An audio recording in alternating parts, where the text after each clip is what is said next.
Tener una relación cercana con Dios implica hablar con Él, escucharlo y obedecerlo para recibir su guía. Aquellos que confían en Dios disfrutan de una comunión profunda con Él a lo largo de sus vidas.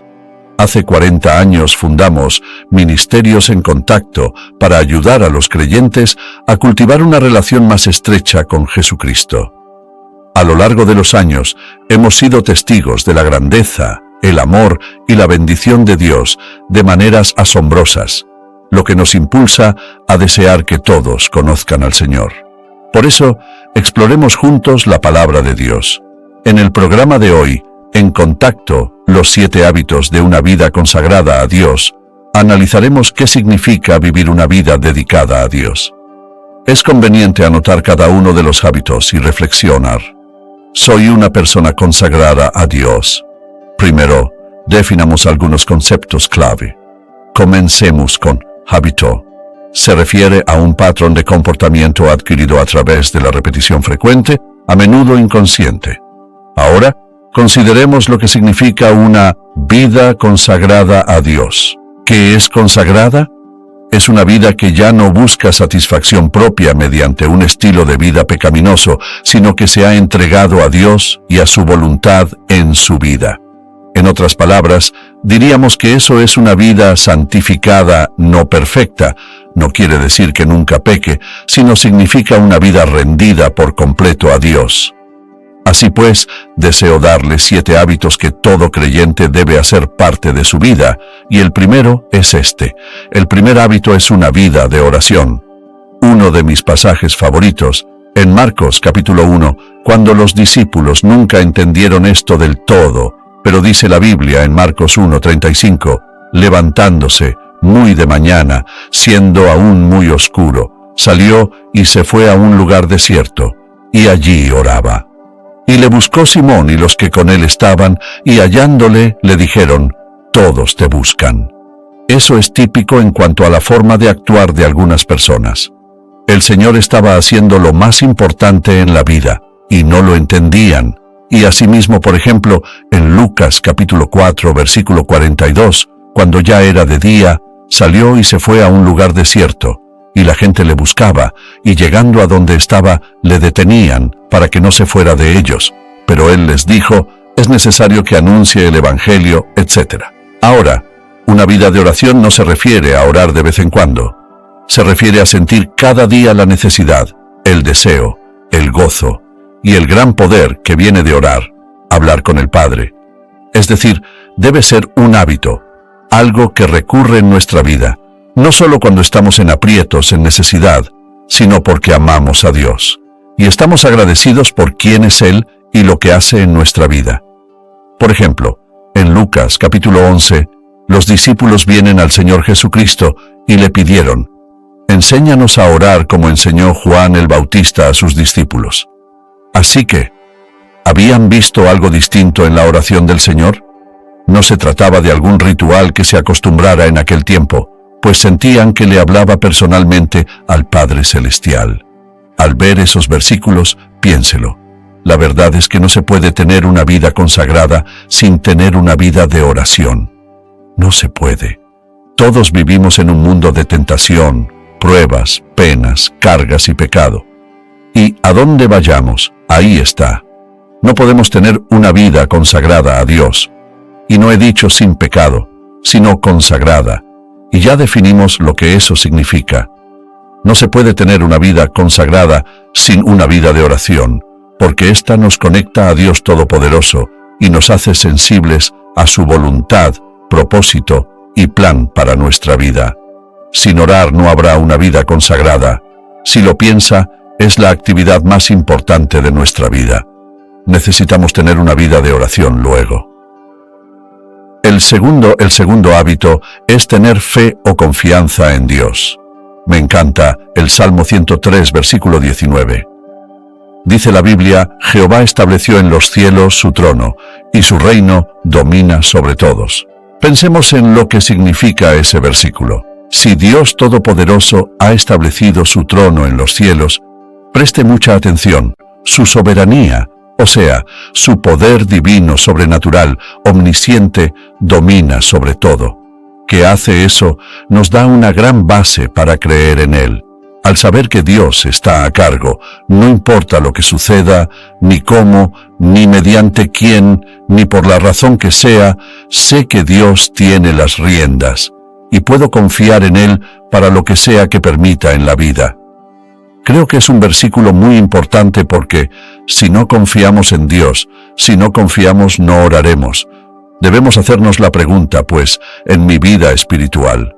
Fíate de que va de todo tu corazón. Y no te apoyes en tu propia prudencia, reconócelo en todos tus caminos, y Él enderezará tus veredas. Cito ese versículo muy a menudo, porque es fundamental.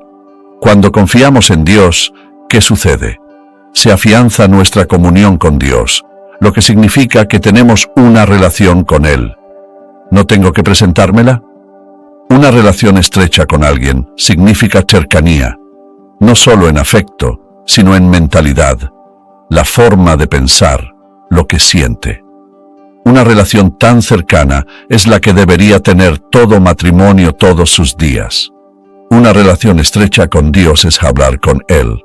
Dios le escucha y usted a Él. Lo obedece y Él le guía. Hay una gran comunión con Dios en la vida de quien confía en Dios. Si usted quiere saber si confía o no en Dios, hágase la siguiente pregunta. ¿Qué está preocupándome?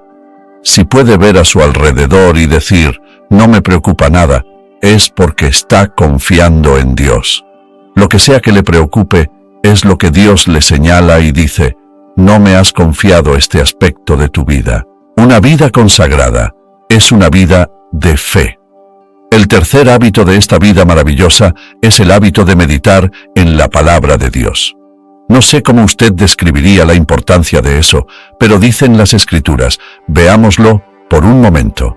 Dice el salmista en el Salmo 63, versículo 6:6, Cuando me acuerde de ti en mi lecho, cuando medite en ti en las vigilias de la noche, porque has sido mi socorro, y así en la sombra de tus alas me regocijaré. Está mi alma apegada a ti. Tu diestra me ha sostenido. ¿Qué significa meditar?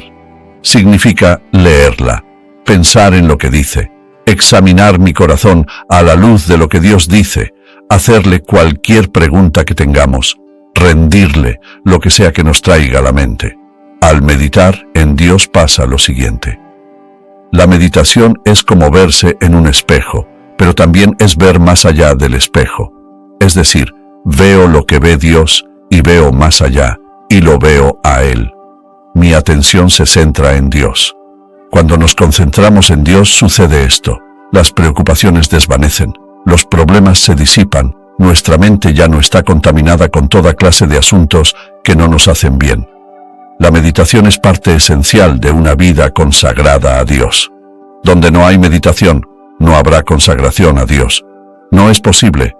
Piense en la mañana al despertarse. ¿Cuánto del mundo embarga su mente? Tiene que vestirse, claro, desayunar, ir al auto y manejar por la autopista o donde sea, y llegar al trabajo tan pronto lo haga. Cotorreo, parroteo todo el día, el teclado vuela todo el día y su mente se llena. Luego tiene que volver a su auto, volver a la autopista, a batallar en el tráfico otra vez hasta llegar a casa. Al llegar se cambia de ropa, medio se relaja, y luego la cena. Puedo llenar su día sin siquiera conocerle, porque eso es lo que hacemos. ¿Y dónde está Dios? ¿Dónde está su tiempo a solas con Dios? Lo que lleva a una vida consagrada es el tiempo a solas con Dios. Anhelarlo, meditar en Él. Luego hay un cuarto hábito, uno muy importante, y el que me escucha mencionar siempre: obedecer a Dios. Y quisiera leer en Deuteronomio 27, en el Antiguo Testamento, porque lo dice tan claro en el capítulo 27, versículo 10. Dios habla mediante Moisés a su pueblo, y esto fue lo que declaró: Oirás, pues, la voz de Jehová tu Dios, y cumplirás sus mandamientos y sus estatutos que yo te ordeno hoy. Luego, en el capítulo 28, versículo 1, acontecerá: escuche esto que si oyeres atentamente. ¿Qué significa eso con cuidado? atentamente la voz de Jehová tu Dios, para guardar y poner por obra todos sus mandamientos que yo te prescribo hoy. También Jehová tu Dios te exaltará sobre todas las naciones de la tierra. Hablaba de Israel. Pongámonos en esa situación. Cuando obedecemos a Dios, piensen esto: andamos a un nivel más alto. Piensen cómo vive el mundo, con toda clase de pensamientos viles, ocupados y atareados sin tiempo para Dios. Hemos decidido seguir a Cristo, y seguirlo significa vivir a un nivel más alto. No significa menospreciar a otros, solo quiere decir que hemos decidido regirnos por una norma más alta que la del mundo. No significa que seamos mejores que nadie, pero quiere decir que nuestro estilo de vida es mejor que el del mundo. Pregúntese: ¿en realidad tengo un hábito de orar, confiar y meditar en la palabra de Dios? ¿Acaso sería considerado un hijo obediente de Dios? ¿Cuántas veces lo ha dicho y puedo decirlo? La forma más sabia de vivir es obedezcamos a Dios y dejemos las consecuencias en sus manos. Eso lo haré solo si tengo una vida de oración. Solo si confío en Dios, solo si medito en Él. Esa es la única forma de hacerlo. Estos son hábitos sencillos que hacen que nuestra vida sea lo que Dios quiere que sea. Mire, no hay nada que pueda impedir que obedezcamos y practiquemos estos 7 hábitos. Nada, salvo que tomemos esa decisión. Mire, tenemos que decidir ciertas cosas. Tenemos que escoger entre seguir a otros o a Dios, tener esto o a Dios, esta senda o la de Dios. La razón por la que menciono 7 hábitos es porque, recuerde lo que dije, un hábito es un patrón de comportamiento a menudo inconsciente que se adquiere por repetición frecuente. Algo que hagamos de forma continua, y todo lo que he mencionado podemos hacerlo. La razón por la cual no tenemos hábitos sagrados, maravillosos, impactantes, edificantes, es porque escogimos la senda del mundo. No importa quién sea, ni cuán dotado, ni cuán adinerado, ni cuán sabio se crea, ni cuánta educación tenga, puede tener una vida consagrada, la mejor vida, sin poner en práctica estos 7 hábitos. Ahora, ¿cuál es el quinto? El quinto hábito es depender del Espíritu Santo. Alguien dirá, ¿qué significa eso? Quiere decir rendir nuestra vida a la presencia residente del Espíritu Santo. Recuerda lo que les dijo Jesús a sus discípulos: siéntense a esperar en Jerusalén hasta que sean investidos, o sea, hasta que el Espíritu Santo venga a sus vidas, y al hacerlo, estarán listos para hacer lo que les he encomendado. Así que le he dado varios pasajes, algunos ya los conoce, quizás otros no, pero en Efesios 5 recordará lo que dice la Biblia en este pasaje en particular. Veamos el versículo 18, dice así: no os embriaguéis con vino, en lo cual hay disolución, antes bien sed llenos del Espíritu. Mire, si tomara una jarra con 1/4 de litro, la colocara aquí, y la llenara de agua hasta la mitad, diría que solo está medio llena. Solo estaría llena cuando llegue al tope, hasta el borde. El verbo que usa aquí el original griego, ser lleno, significa algo continuo en la vida. En la mañana, al despertar en medio de nuestra oración o al meditar, aún antes de levantarnos, deberíamos decir: Señor, quiero que me llenes de tu Espíritu hoy. Eso significa, Jesucristo les dijo a sus discípulos en Lucas que antes de que hicieran lo que les había encomendado, que esperaran en la ciudad de Jerusalén hasta que fueran investidos, hasta que viniera sobre ellos el Espíritu Santo, quien les dará poder. Él les facultará, les enseñará, les dará guía y dirección para cumplir el llamado que les ha dado. Ahora la mayoría de la gente no tiene ni idea de quién es el Espíritu Santo. Cuando decidimos desobedecer a Dios, decidimos pecar contra el Espíritu Santo, quien mora en nosotros, a quien Dios envió a nuestras vidas para ayudarnos a hacer, a llevar a cabo, a lograr lo que sea que Dios nos tenga reservado en la vida. Nunca estamos solos. Somos morada de Dios, del Espíritu Santo, quien nos faculta, nos ayuda, nos alienta, nos fortalece, nos sana y más. Está allí porque necesitamos a Dios en nuestra vida, y Él lo sabía. Desde luego, hay un 6º capítulo de Lucas. Es un capítulo muy conocido, recordemos lo que dice: dad, y se os dará medida buena. Escuché lo que dice: apretada, remesida y rebosando, darán en vuestro regazo, porque con la misma medida con que medís, os volverán a medir. Cuando pienso en darle a Dios, mi ejemplo favorito es este, y estaba recordándolo anoche. Mi primera maestra de escuela dominical, y quizás tendría 3 o 4 años, porque comencé la escuela dominical todos los domingos, y recuerdo las sillas de varios colores: verde, rojo, amarillo, azul, etc. La maestra de la escuela dominical no recordó su estatura, pero en aquel entonces me parecía de 3 metros cuando estaba sentado, tenía el cabello negro, nadaba dulce y maravillosa, y llegó el momento de recoger la ofrenda.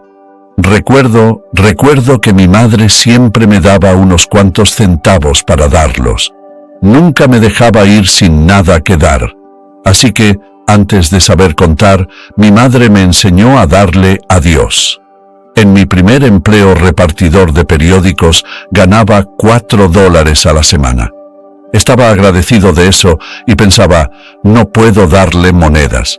Le di $1, que era el 25%. Nunca pensé en eso, solo pensaba en lo que recibiría Dios. Después de eso, tuve una ruta de periódicos que pagaba $16 a la semana y le daba a Dios más del diezmo. Luego, toda mi vida nunca he dado solo el diezmo. Nunca, por la sencilla razón que aprendí desde muy joven que no podemos superar a Dios en generosidad. Segundo, mucha atención. Ni siquiera podemos predecir lo que necesitaremos. Y si no podemos predecirlo, ¿cómo pues nos encargaremos de todo eso? Si ofrendamos a Dios y confiamos en que hará justo lo que prometió, le di un sencillo ejemplo que muchos han escuchado antes porque fue algo que impactó mucho mi vida. Así que debemos preguntarnos: ¿será este uno de los hábitos en mi vida? La vida dice que Dios ama al dador alegre. Si Él ama al dador alegre, ¿qué de aquellos que son avaros, quienes no dan a Dios? Le diré por qué eso no agrada a Dios. Porque dice: puedo hacerlo sin Dios, puedo encargarme, puedo manejarlo, no necesito que Dios maneje mi dinero. Piense en cuán insensato es eso. Su dinero podría quemarse de la noche a la mañana. La situación podría ser que lo pierda todo en un día, pero preste mucha atención, nunca estará en una situación en la que no tenga nada porque tiene a Dios dentro de usted, y todo lo que necesita Dios ha prometido proveerlo. Un hábito maravilloso en nuestra vida.